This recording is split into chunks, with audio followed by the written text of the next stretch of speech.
Salam alaikum cher. Qu'Allah vous récompense pour la science de ce cours. Amin. J'ai ma sœur qui est dans la room qui vous dit qu'elle baille très souvent, même des fois toutes les 5 minutes. A-t-elle du haïn, comme vous avez dit, et que doit-elle faire?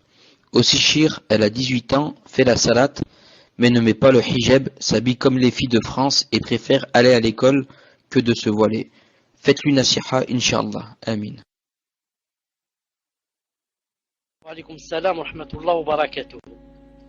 En ce qui concerne le bâillement, j'ai dit que quelqu'un qui bâillait beaucoup, et sans raison, il a été prouvé à 90%, 90% des cas, c'est quoi? C'est le mauvais œil.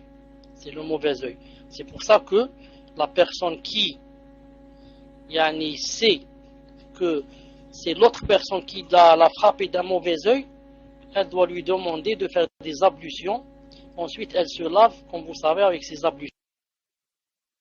Elle fait le grand lavage avec les ablutions de la personne qui frappe du mauvais œil. Sinon, comme vous savez, elle peut lui prendre un de ses vêtements juste pour le mettre dans de l'eau jusqu'à ce qu'il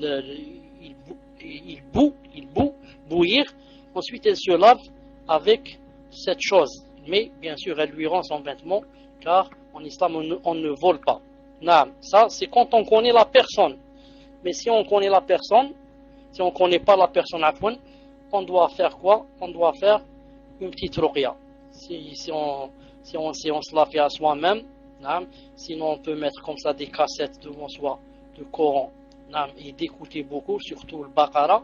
Sinon, si on trouve une sœur par exemple qui sait faire la ruqya, on lui demande de nous faire la ruqya. Mais aussi cette personne et toute personne, pour se préserver du mauvais œil, elle doit beaucoup faire les invocations du matin et du soir. Les invocations du matin et du soir pour éviter le mauvais œil, éviter le sihr et éviter tous les maux en général.